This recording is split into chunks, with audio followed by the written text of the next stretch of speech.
If you're a new creator and you think that in order to make a nice looking video like this, you need a $3,500 camera like this, just stop. Watch this video first. You might be surprised about some things. Before you take out a loan to buy the most recent Sony camera, let me just show you something. This is $150, and it might be all the camera that you need. In fact, that's what this part of the video is being shot on right now. And as we move up through the different budget tiers of cameras, I'll be switching to the camera that I'm talking about so you can see firsthand the strengths and the weaknesses of each upgrade. Camera upgrades aren't simple like hard drive upgrades where twice the storage means you hold twice the stuff. Doubling your camera budget doesn't double your quality. So today we're gonna ask some of the most common questions I get about cameras. Until what point is a webcam still the best option? When should I buy a big boy camera? And at what point am I spending money just because it makes me feel something? So by the end of this video, you should know exactly where to put your money into and what upgrades are complete and total nonsense unless you're a very specific kind of nerd. And just know that this is coming from someone who has spent way too much money on cameras. So you want to start making videos, maybe taking pictures, you want to get a nice camera. Where do you start? The automatic direction that most people go in is a $500 camera. Something similar to the Sony a5100 or the Canon M200 that was super popular 6 years ago. Well, here's the thing that not very many people are talking about.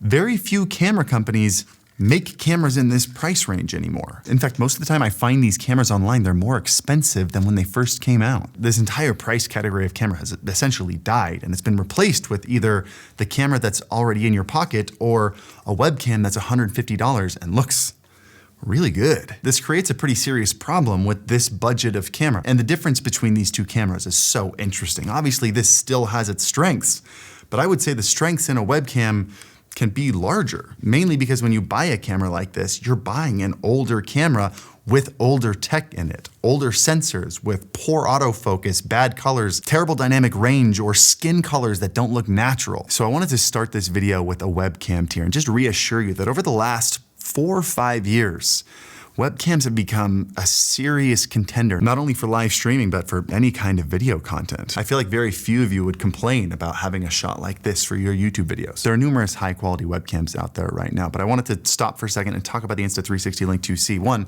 because they're the sponsor of this video and they support the channel a lot. We're grateful to Insta360 here. But two, this webcam kind of embodies everything that makes webcams sometimes better than cheap cameras. For example, one of the best things about webcams is they look great right out of the box. I plugged this thing into my laptop and hit record.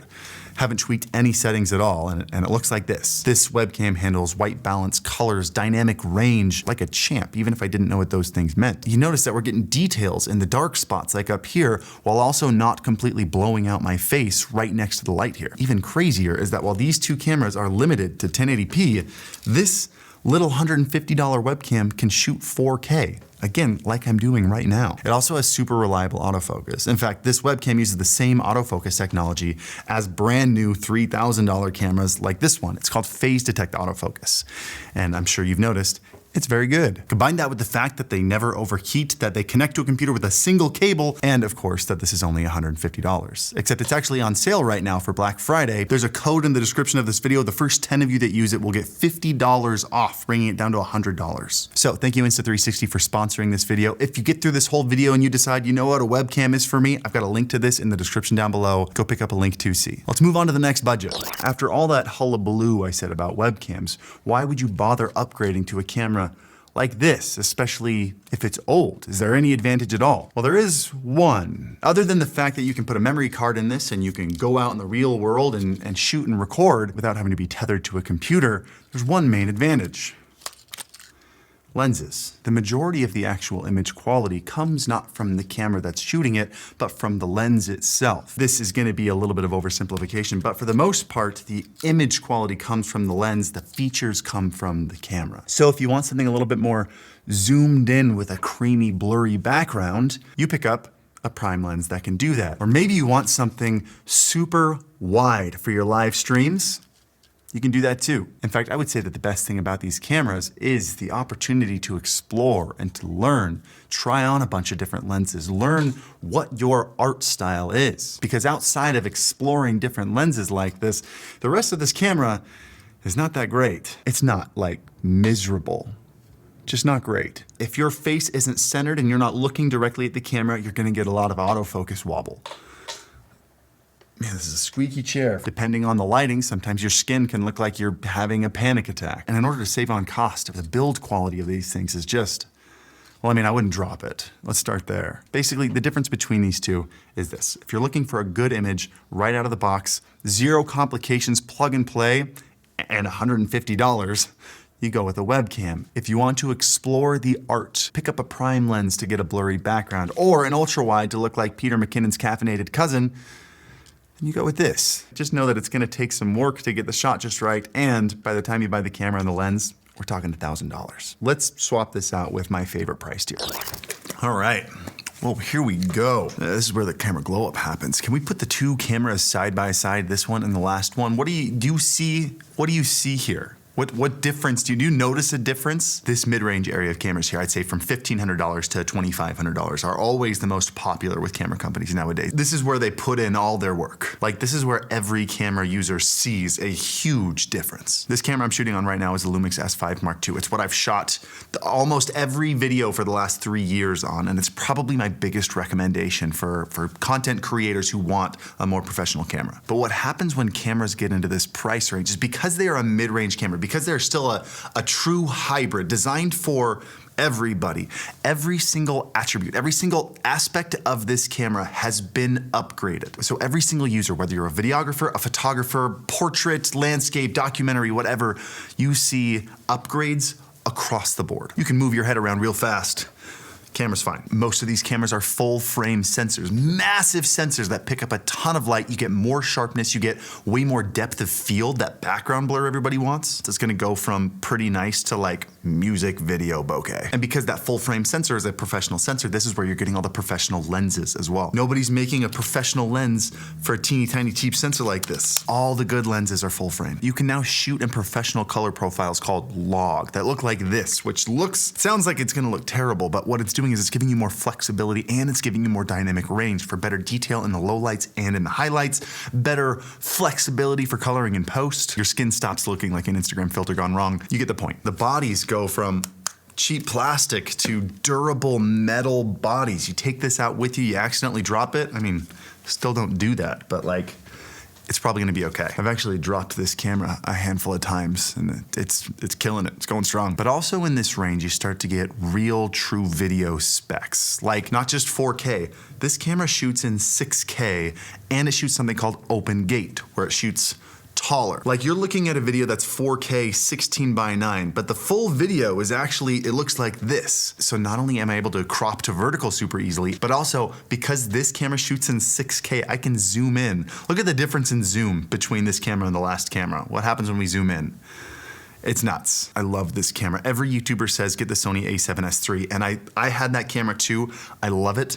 This camera is less than half the cost. It's $1,500. It shoots open gate. It's 24 megapixels for photos. The only thing it can't do is slow-mo very well. And it can do 4K 60, but this is the sweet spot. This is an amazing camera. If this camera, which increased the budget by $900, is that much better, then how much better is a camera like this gonna be? A $3,200, $3,300 camera. These have to be that much better, right?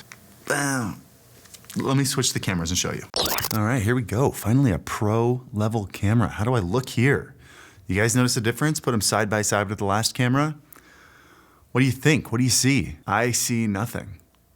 And you probably don't either. There's probably not much of a difference to see. This is the camera from the last one. It's shooting in 6K. This is also shooting in 6K. They've got the same lens on it, same settings on it. Did you think the fancy camera was gonna make this look like a movie? That's not what makes it look like a movie. So then why did I even buy this $3,300 Lumix S1 Mark II? And why is it my favorite camera? I mean, you can put it next to the $1,500 camera. They look almost exactly the same. When you get up into professional level cameras above $3,000, you get into cameras designed for professionals that have very specific professional needs. And the more expensive a camera starts to get, the more niche its improvements start to get.